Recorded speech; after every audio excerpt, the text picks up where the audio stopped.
The documentary film Dark Money, playing in several Montana theaters this week, focuses primarily on Montana political figures who want to shed more light on campaign spending. But it doesn't talk much to those who believe that scrutiny is not always warranted. MTN's Mike Dennison spoke with one of these groups and files this report. The film Dark Money takes aim at groups that promote political causes but don't divulge details on where they get their money. One of these groups is the Montana chapter of Americans for Prosperity, which is featured prominently in portions of the film. AFP Montana Director David Herbst says the group has a policy of not divulging its donors, who it believes are entitled to their privacy. AFP is a conservative group that promotes free market policies and issues.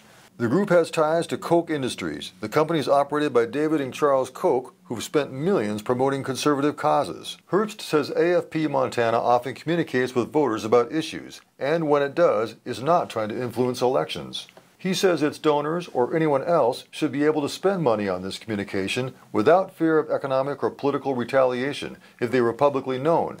But under Montana's 2015 disclosure law, AFP would have to identify its donors and spending if its communications mention a political figure in Montana within 60 days of an election or distribution of ballots. Herbst says the law has prevented AFP Montana from educating the public in that time period, thus restricting its free speech. But the chief sponsor of the law, Republican State Representative Frank Garner of Kalispell, says AFP's arguments against disclosure don't hold water.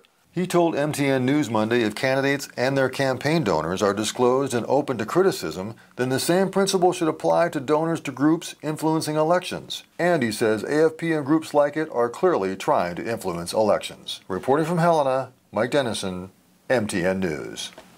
Montana's disclosure law does not apply to candidates running for federal office in Montana, such as U.S. House or U.S. Senate.